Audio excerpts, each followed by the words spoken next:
다니는 사람들에게, 예수를 믿는 사람들에게 매우 중요한 질문이 하나 있습니다. 인간이란 도대체 어떤 존재냐? 기독교적인 관점에서 인간이란 어떤 존재인가? 자, 어떤 존재입니까? 인간이란 죄인이다. 우리가 보통 인간은 어떤 존재인가 하면 신앙생활을 잘 하신 분들은 우리는 죄인이다 라는 인식을 먼저 하게 됩니다. 물론 틀린 말은 아니지만 성경에는 죄인이기 이전에 인간에 대해서 하나님의 형상대로 창조됐다라는 말을 먼저 하고 있습니다. 하나님의 형상대로 창조된 인간이 죄로 말미암아 이제 타락해서 이제 죄, 그래서 우리 흔히 원죄 이런 얘기를 해서 태어나자마자 죄인이다 이런 인식을 하게 돼요. 그러니까 우리가 죄인이어야 구원받을 것이기 때문에 죄인이라는 이 인식을 굉장히 강조해 왔습니다. 그런데 구원이라는 관점에 있어서 죄인이냐라는 인식으로 사람을 바라보는 것과 하나님의 형상으로 사람을 바라보는 건 매우 큰 차이를 가져오게 됩니다.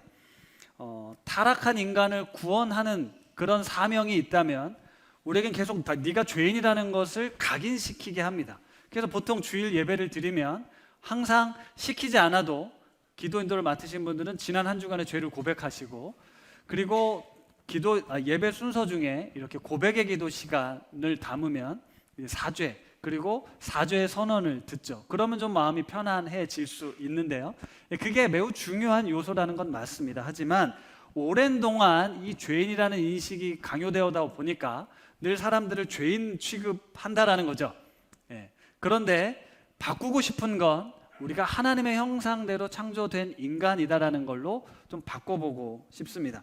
그러니까 죄인의 시선으로 바라보느냐 하나님의 형상으로 바라보느냐, 이게 매우 중요한데 우리가 살면서 어떤 관점을 가지고 살고 있는지를 잘 생각해 보시면 좋겠습니다. 제가 오늘 5만 원을 가져왔어요. 혹시 마음에 드는 분이 있으면 5만 원 갖고 싶으신 분. 네. 자, 이 돈은 제가 이렇게 꾸겨도 우리 김정훈 집사님 가지실 거죠?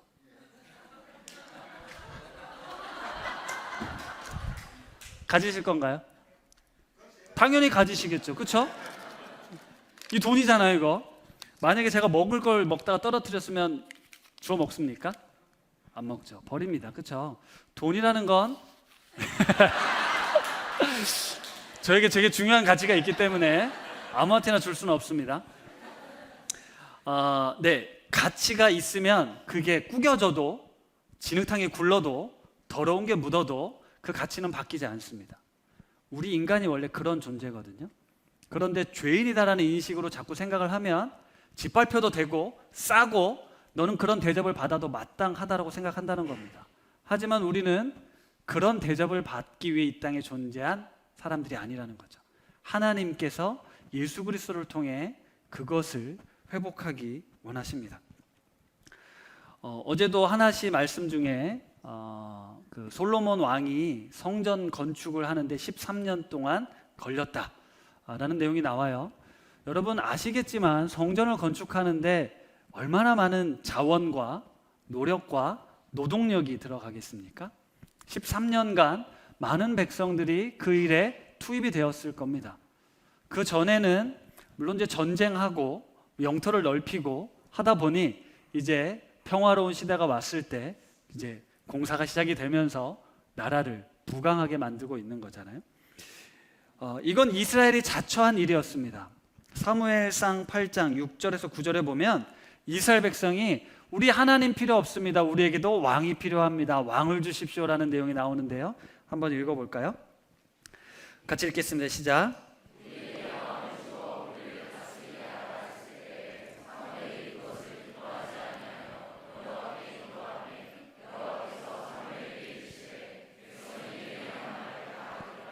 이는 그들이 너를 버림이 아니요 나를 버려 자기들의 왕이 되지 못하게 함이니라. 내가 그들을 애굽에서 인도하여 낸 날부터 오늘까지 그들이 모든 행사로 나를 버리고 다른 신들을 섬김같이 내게도 그리하는도다. 그러므로 그들의 말을 듣되 너는 그들에게 엄히 경고하고 그들을 다스릴 왕의 제도를 가르치라. 아멘. 마지막에 보면 왕의 제도를 가르치라고 합니다. 그들이 너를 버린 게 아니고 나를 버려서 하나님이 너희들의 왕이 되지 못하게 했다. 그냥 할 수 있도록 내버려 둬라 라고 이야기를 하죠. 그리고 사울이 왕이 되고 다윗이 왕이 되고 솔로몬에게까지 이르렀습니다. 왕의 제도가 무엇이었냐면요, 너희 자녀들이 이제 국가를 위해 희생해야 될 거다. 아들들은 군대를 가야 될 거고 딸들은 뭐 요리를 하고 뭐 이런 내용들이 나와요. 너희들이 이제 왕을 위해서, 왕의 통치를 위해서 너희들의 인생이 거기에 다 희생해야 될 거다라는 내용이었습니다. 이게 바로 하나님을 믿지 않던 나라들의 세상의 모습이었습니다. 그런데 이스라엘도 우리도 똑같이 해달라고 요청한 거예요. 왜냐하면 보이지 않는 하나님을 믿는 믿음이 어려웠고 주변 강대국들은 왕이 있어서 저렇게 힘이 센가 보다 라고 생각을 했던 거죠. 그래서 왕을 요청했는데 그 결과 솔로몬 시대 부강해졌을지는 모르겠지만 백성들의 삶은 이전과 달리 많이 힘들어졌습니다. 몇 년 전에 천문이라는 영화가 우리나라에서 개봉을 했어요. 세종대왕과 장영실 이야기입니다. 세종대왕의 한석규 씨가 역을 했고 장영실은 이제 최민식 씨가 이 연기파 대우의 아주 연기를 정말 볼 수가 있는데요. 이 영화의 주제는 조선이라는 나라의 가장 꼭대기에 있는 왕과 또 어머니가 기생이었거든요. 장영실은 기생 출신의 어떤 천한 신분을 가졌던 관노비였던 장영실과 우정을 나누는 내용이에요. 그러면서 함께 나라의 유익을 또 많은 발명품들을 개발해내잖아요. 근데 이 영화의 첫 장면은 어떤 장면이냐면 왕이 비가 오는 날 수레를 타고 수많은 신하들을 이끌고 길을 가던 중에 수레 바퀴가 고장이 나서 왕이 이렇게 진흙탕 구덕에 구는 장면이 나옵니다. 그랬더니 모든 신하들이 어떻게 했겠습니까? 다 같이 엎드려서 죽여주시옵소서라고 이야기를 하는 거예요. 그렇죠? 모든 신하들이 엎드려져서 왕이 그런 사고를 당했으니 우리를 죽여주시옵소서라고 이야기를 해요. 그런 시대였다라는 거죠. 그게 당연한 시대였습니다. 왕이 열받아서 이것들 다 죽여라 그러면 군인들이 다 죽여도 되는 시대였다라는 거죠. 그게 조선 시대였는데 그 뒷장면은 어떤 장면이냐면 명나라의 이 지배를 받고 있었거든요. 조선이. 그래서 명나라 황제가 사신을 보냅니다. 그래서 이 왕이 앉는 자리에 명이라는 패가 하나 앉아 있고 대신은 그 사신은 옆에 서 있고 왕과 왕자와 모든 대신들이 엎드려서 여러 번 절을 하는 장면이 나와요. 황제의 사람은 없지만 그 존재 앞에 모든 사람이 무릎을 꿇더라는 거죠. 힘 있는 사람들 앞에 당연히 그렇게 굴복하고 존재하지 않아도 그 이름만으로 벌벌 떠는 시대가 바로 당시 시대 모습이었다는 거예요. 그게 우리나라의 역사에도 있고 전 세계적인 역사에도 있었습니다. 근데 그걸 당연하게 여기던 시대였다는 거죠. 예수님 당시도 마찬가지거든요. 로마 황제는 신과 같은 존재였습니다. 모든 백성, 국민들은 왕을 위해, 황제를 위해 존재하는 사람들이었어요. 황제 마음에 들지 않으면 죽어야 됐고 황제의 기분을 좋게 하기 위해서 먹는 것, 입는 것, 사는 것, 모든 것들은 백성들의 피를 빨아서 그를 섬겼습니다. 그게 너무나도 당연한 시대였다라는 거예요. 그런데 예수 그리스도가 그 시대에 오셔서 그걸 완전히 깨뜨려 버린 거예요. 모든 인간은 동등하다. 모든 사람은 평등하다라는 겁니다. 모두가 똑같이 가치 있고 귀한 존재다. 신분, 빈부, 귀천이 없다. 이게 바로 하나님의 나라다라고 말씀하신 겁니다. 여러분, 예수님이 오셔서 그냥 내 죄, 이 원죄 문제를 해결해 주기 위해 오신 것을 넘어서 이 모든 세상을 다스리고 있는 세상의 질서를 다시 바꾸어서 하나님의 통치, 하나님의 나라를 회복하기 위해 이 땅에 오셨다라는 거예요. 예수님께서 이렇게 세상이 정해놓은 규칙과 선을 넘어서 우리에게 찾아오셨기에 우리는 그것을 복음, 좋은 소식이라고 이야기를 하는 겁니다. 그걸 좋은 소식으로 받아들였다라는 거예요. 오늘 본문 말씀은 고린도에 지난주에 아굴라와 브리스길라를 만나서 바울이 다시 힘을 내서 복음 사역을 하는데 마게도냐에 있던 실라와 디모데까지 합류하게 됩니다. 든든한 지원군이 생긴 거예요. 그리고 고린도라는 도시에서 담대하게 하나님의 말씀을 전합니다. 오늘 본문에 보니 하나님의 말씀에 붙잡혀서 유대인들에게 예수는 그리스도다라고 전했다라는 겁니다. 예수는 그리스도, 예수가 메시아다라는 이 단순한 문장은 그렇게 쉬운 내용이 아닙니다. 여기에는 엄청난 메시지가 담겨져 있어요. 유대인들에게는 받아들이기 힘든 내용이었다라고 말씀드렸습니다. 그래서 고린도에서도 똑같이 유대인들이 바울을 비난하고 욕하기 시작했어요. 이때 바울은 그들을 향해서 옷의 먼지를 떨어버리고, 여러분이 구원받지 못하면 이제 나는 책임이 없습니다. 나는 아무런 잘못이 없습니다. 나는 이제 이방인들에게로 가겠습니다 라고 이야기를 합니다. 이 고백은 이미 안디옥, 사도행전 13장의 안디옥에서도 나왔어요. 그러니까 이 말뜻은 바울의 심정이 그러했다라는 것이지 유대인들을 포기하겠다, 버리겠다는 의미는 아닙니다. 왜냐하면 끝까지 자신의 동족 유대인들도 예수님을 믿게 되기를 바랬기 때문이죠. 어쨌든 이렇게 말하고 난 다음에 바울이 회당에서 나와요.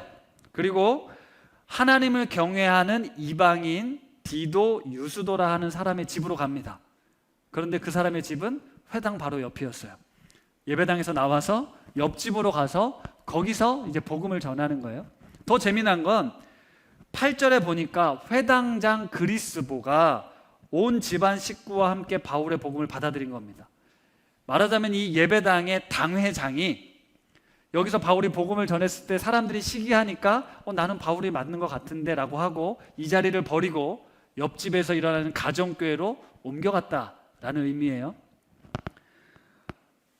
이렇게 고린도에서는 반대하고 또 비판하는 사람들이 있었던 반면에 회당장 그리스보나 디도 유스도처럼 바울을 따르는 사람들이 많았더라라는 말씀이 오늘 등장합니다. 이런 놀라운 부흥 덕분에 바울은 고린도에 교회를 세우고 1년 6개월간을 머물면서 그들에게 하나님의 말씀을 가르쳤다라고 기록하고 있죠. 이런 바울에게 하나님께서 환상 중에 나타나셔서 이렇게 격려하셨습니다. 사도행전 18장 9절에서 10절 말씀 같이 읽겠습니다. 시작.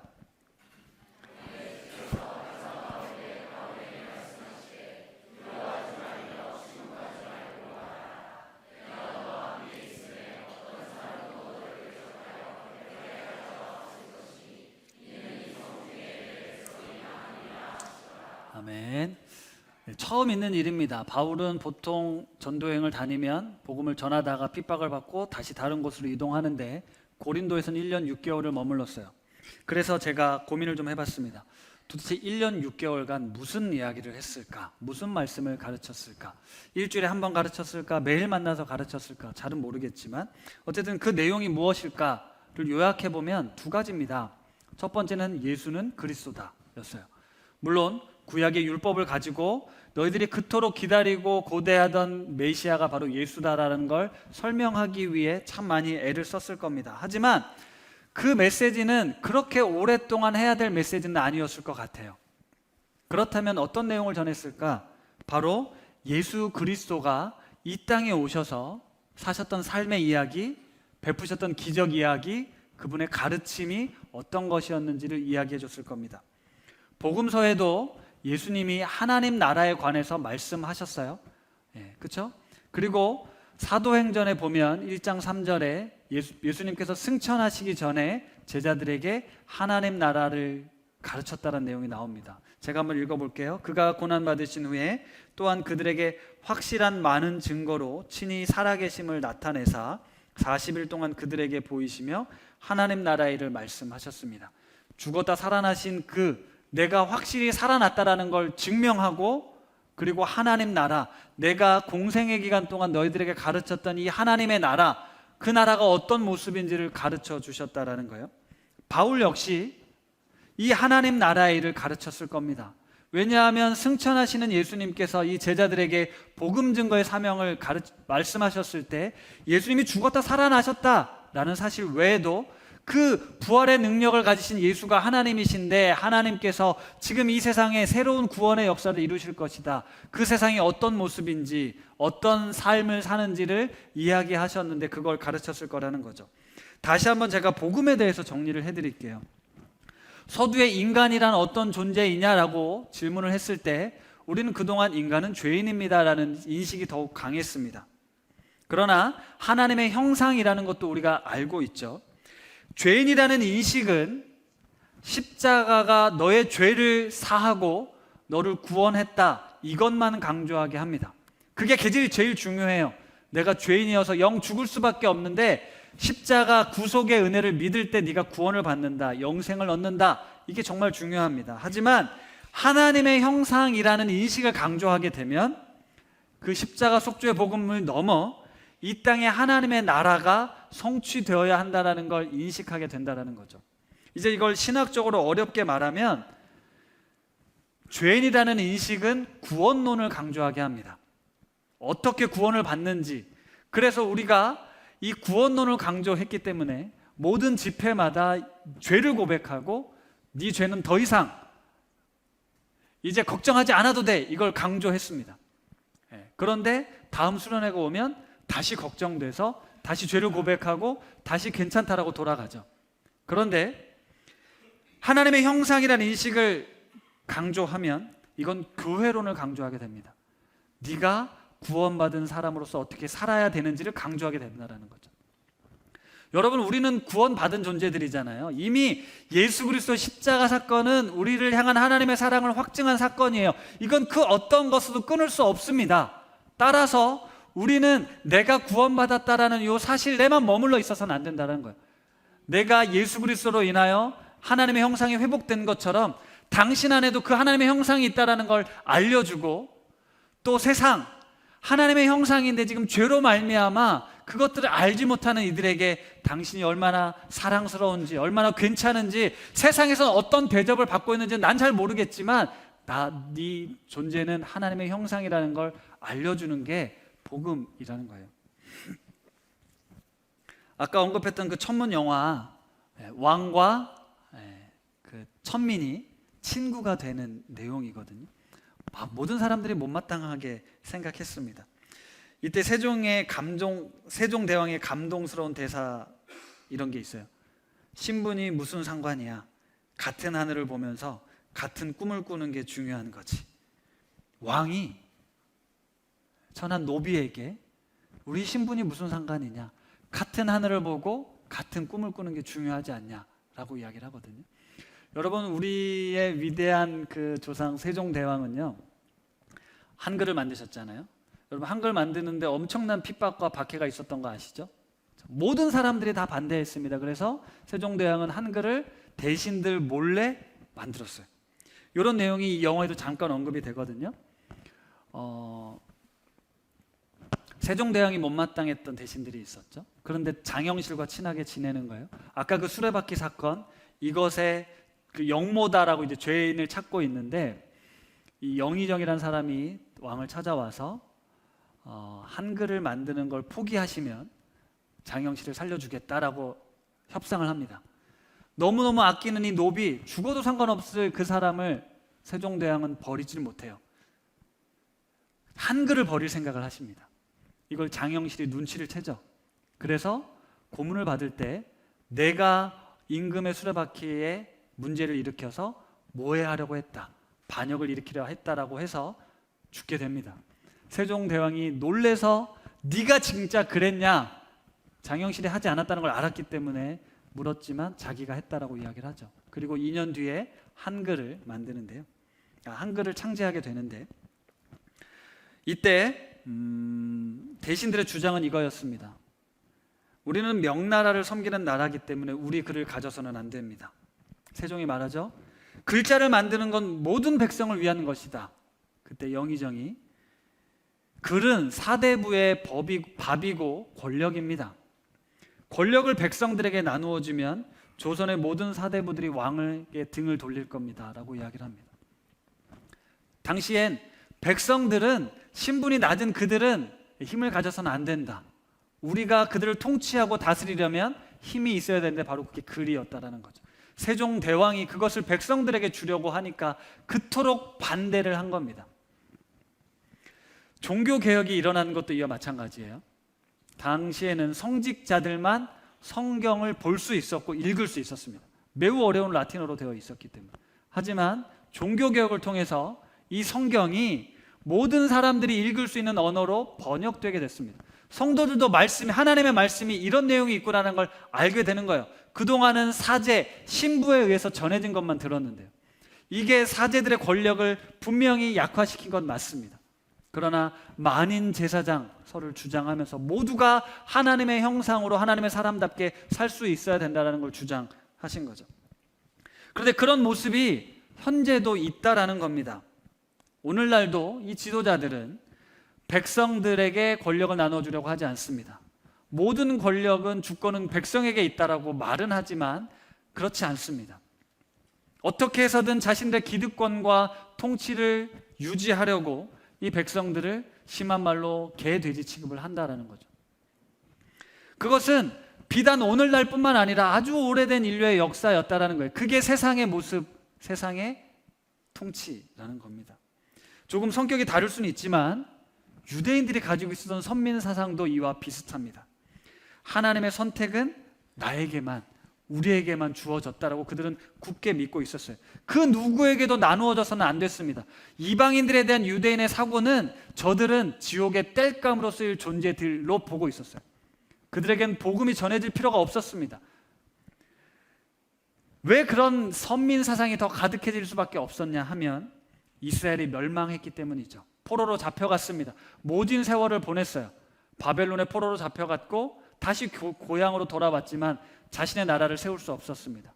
바사 제국과 헬라 제국이 여전히 그 나라를 통치했고 마카비 혁명을 통해서 잠깐 독립국가가 될 뻔했지만 로마에 의해서 완전히 짓밟히게 됩니다. 그들의 민족, 그 나라가 완전히 사라진 채 그들이 살 수 있었던 유일한 길은 뭐였습니까? 율법이었어요. 우리에겐 이 율법이 있다. 이 율법이 하나님이 우리 백성을 향한 약속이다 라고 그 율법을 지키고 율법에 목숨을 걸었습니다. 따라서 바울이 와서 그 율법을 무시하고 예수가 그리스도다, 그분을 믿기만 하면 구원을 받는다 라고 말하니 받아들일 수가 없었던 거죠. 율법이 더 이상 소용없다, 그러면서 이방인들에게도 구원이 임한다라고 하니, 하나님의 구원이 그들에게도 임한다고 하니 도저히 용납할 수 없었던 겁니다. 따라서 그들에겐 이게 목숨을 걸 만큼 심각한 문제였다라는 거죠. 바울은 아마 고린도에서 예수 그리스도의 십자가가 의미하는 게 무엇인지를 설명했을 겁니다. 그것은 유대인과 이방인의 막힌 담을 허문 사건이다 라고 설명했을 거예요. 누구든지 예수를 주로 고백하면 빈부귀천, 신분을 뛰어넘어서 남녀노소 할 것 없이 우리는 동일한 존재다, 모두가 사랑받을 만한 존재다, 가치 있는 존재다라는 걸 이야기했을 거라는 거죠. 바울이 후에 고린도 교회 편지를 쓰잖아요. 고린도전서, 후서 나옵니다. 물론 편지를 쓴 여러 가지 이유가 있을 수 있는데 가장 중요한 이유는 고린도전서, 고린도 교회 안에 있었던 분쟁에 관련된 이슈였습니다. 분열과 다툼이 일어나고 있었기 때문이에요. 고린도전서 1장 10절에서 12절 말씀 우리 한번 같이 읽어보도록 하겠습니다. 시작.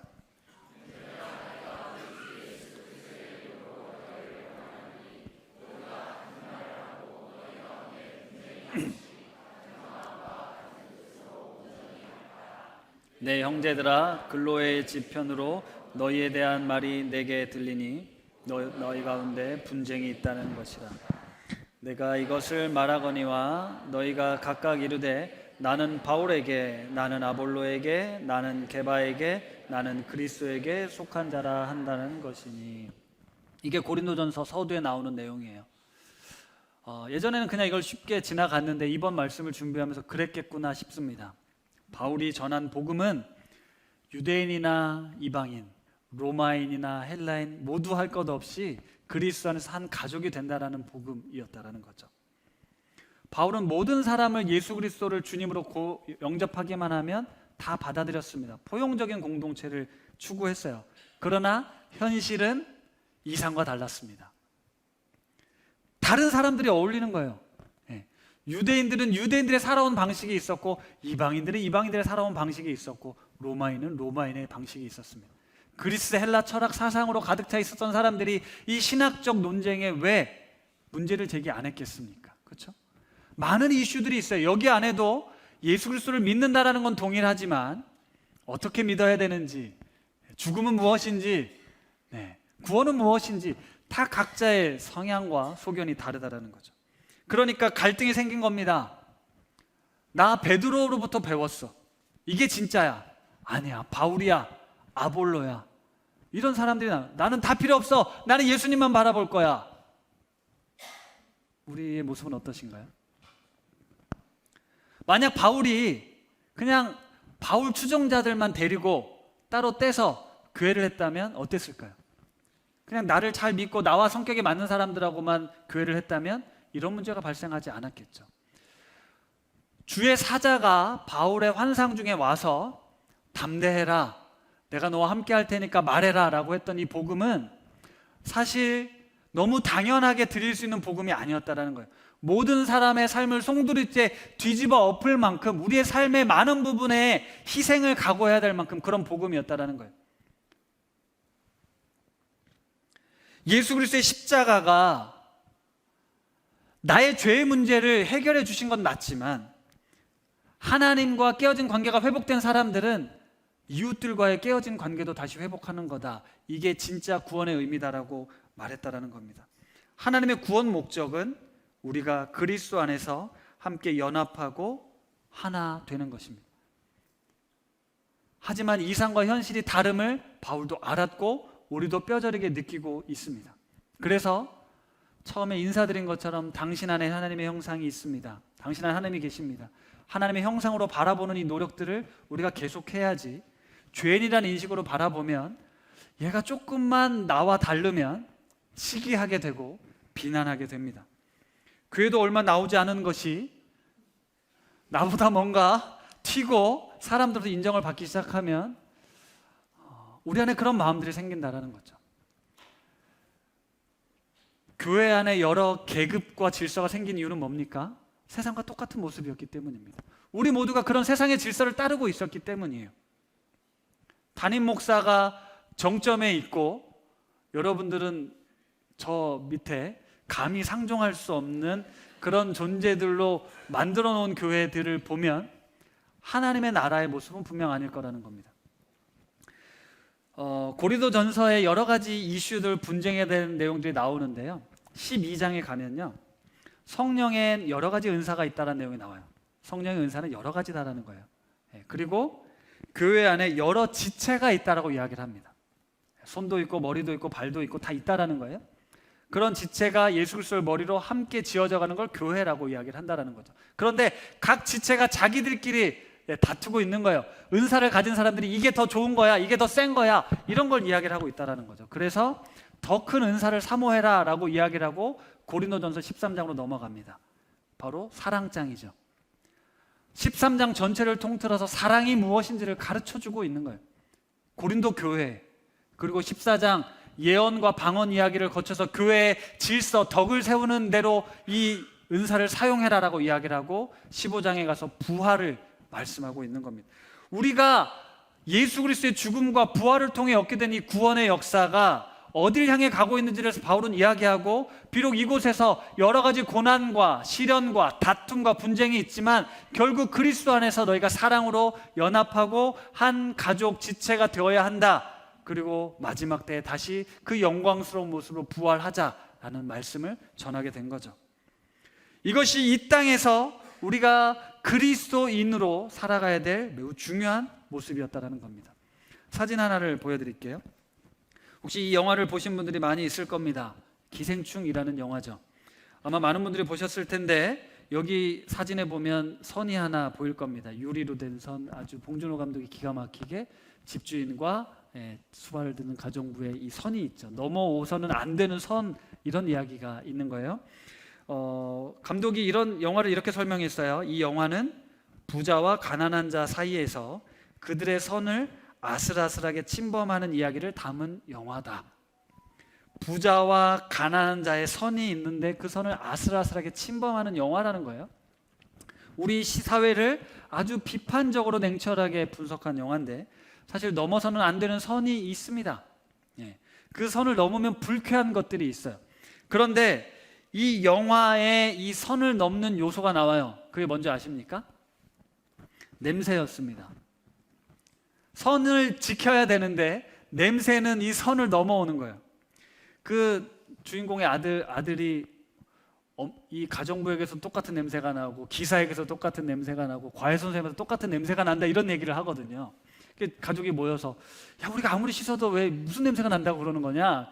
그러니까 우리는 알 수 없다는 거예요. 이 반지하 냄새는 그들만이 아는 냄새는 알 수 없다라는 거예요. 제가 아끼는 제자 한 명이 그 영화를 보고 목사님 내가 진짜 거룩이 뭔지를 이 영화를 보고 깨달았습니다라고 연락이 왔어요. 거룩은 뭐냐면요 냄새가 나도 반응하지 않는다라는 거예요. 냄새가 났을 때 다르게 반응하는 걸 거룩인 것 같아요. 목사님 이 세상에서 이 세상의 더러운 냄새들 그 죄악된 것들 그것들을 우리가 어떻게 반응하느냐 이게 중요하다라고 얘기를 하는데 제가 이야기를 많이 곱씹었거든요. 물론 우리가 이 세상 속에서 그리스도의 향기를 바라는 존재로 살아야 되는데 우리가 그리스도인으로서 이렇게 내 선을 지키면서 살아야 되는데 계속해서 침범해 오는 많은 냄새들이 있다라는 거죠. 그리고 우리도 똑같이 반응해 버린다라는 거예요. 세상과 똑같이 다르게 반응하고 다르게 살아야 되는데 말이죠. 그렇죠? 선을 넘어 다가오는 그 냄새들에 대해서 우리가 그리스도인답게 반응하기 어려운 것들이 있다라는 겁니다. 나만의 어떤 울타리를 침범해 오는 것들을 우리가 불편해하고 그로 인해서 분열과 미움과 시기가 공존하게 되더라는 거죠.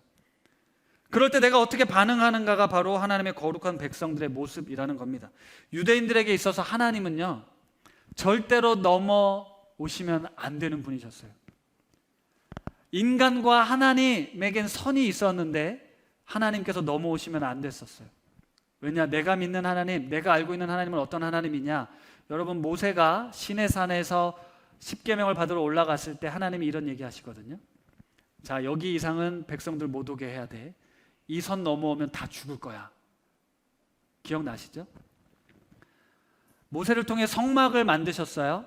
성막 안에는 지성소가 있습니다. 지성소에는 하나님의 임재를 상징하는 게 있어서 여긴 누가 들어갑니까? 대제사장만 들어가요. 언제 들어갑니까? 1년에 한 번 대속죄일날. 하나님이 계신 곳은 대제사장도 1년에 한 번 몸을 씻고 정결케 하고 뭔가 잘못된 거 없나 자신의 삶을 돌아본 다음에 들어가야 돼요. 그래도 흠이 있었다, 죄가 있었다, 거기서 죽었습니다. 그러니까 이스라엘에게 있어서는 하나님은 절대적으로 저 거룩한 어딘가에 계셔야만 하는 분이셨다라는 거예요. 그런데 예수 그리스도는요 인간이 되셨잖아요. 하나님이 인간이 되셨잖아요. 받아들일 수 없었다라는 거예요. 네? 절대 넘어서는 안 되는 그 선을 넘어서 예수 그리스도가 오셨다. 신과 인간의 엄격한 구분으로 이 세상은 철저하게 계급 사회야, 철저하게 선을 지켜야 돼 라고 그것을 당연히 받아들였던 시대에 예수가 오셔서 그 모든 사회 질서, 종교 질서를 무너뜨린 거예요. 이것이 하나님의 나라다. 이것이 하나님의 통치가 이루어지는 나라, 복음이다. 좋은 소식이다 라는 것이었습니다. 하나님께서 다스리시는 사상이 예수 그리스도로 말미암아 시작되었다라는 내용은 이 땅을 살아가는 모든 인간들이, 모든 피조물들이 하나님의 형상으로 다시 회복되는 그 나라, 그 에덴의 그 아름답고 질서 정연했던 모습을 회복하는 것이다 라고 말씀하신 거죠. 이게 당시에는 엄청난 사회적 파장을 가져오게 된 겁니다. 그리고 기독교는 그렇게 전달되어 왔는데 우리가 이 세상의 냄새에 나도 모르게 배서 세상과 똑같은 모습으로, 아니 세상보다 더 세속적인 모습으로 교회가 변질되어 가고 있는 것은 아닌지 우리가 반성하는 거죠. 우리가 서로를 바라볼 때 구분하고 평가하고 판단하고 내가 너보다 좀 낫다라는 걸 자꾸 드러내려 하고 뽐내려 하고 더 높은 자리에 올라가려 하는 것이 아니라 우리는 모두가 그리스도 안에서 존중받고 사랑받고 인정받을 만한, 노인이라고 무시하고 아이라고 함부로 하는 공동체가 아닙니다. 담임 목사라고 깍듯하게 하고 직원이라고 함부로 대하는 게 아니라는 겁니다. 말씀을 마무리하겠습니다. 여러분, 복음의 능력, 십자가의 능력은 이 세상을 살아가는 우리들에게, 세상의 질서 속에서 물들어 있던 우리에게 그 선을 넘어서게 합니다. 예수 그리스도가 그 선을 넘고 우리에게 찾아오셨어요. 여러분, 한번 잘 생각해 보십시오. 성경에 만물보다 심히 거짓되고 부패한 것이 있다라고 했습니다. 어디입니까? 마음입니다.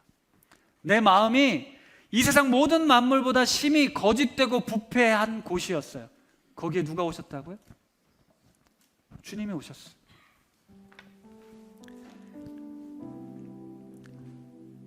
냄새나는 내 마음에, 진짜 더러운 냄새, 거짓과 부패하고 썩은 냄새가 나는 내 안에 예수님이 오셔서 뭐라고 반응하시냐면, 내가 너를 이렇게 사랑한다, 네 모습 그대로를 내가 사랑한다 말씀하시는 거거든요. 그걸 회복시켜 주신 거예요. 십자가는 우리에게 그걸 회복시켜 주신 겁니다. 내가 거룩한 존재야, 네가 가치 있는 존재야, 그걸 회복시켜 준 거예요.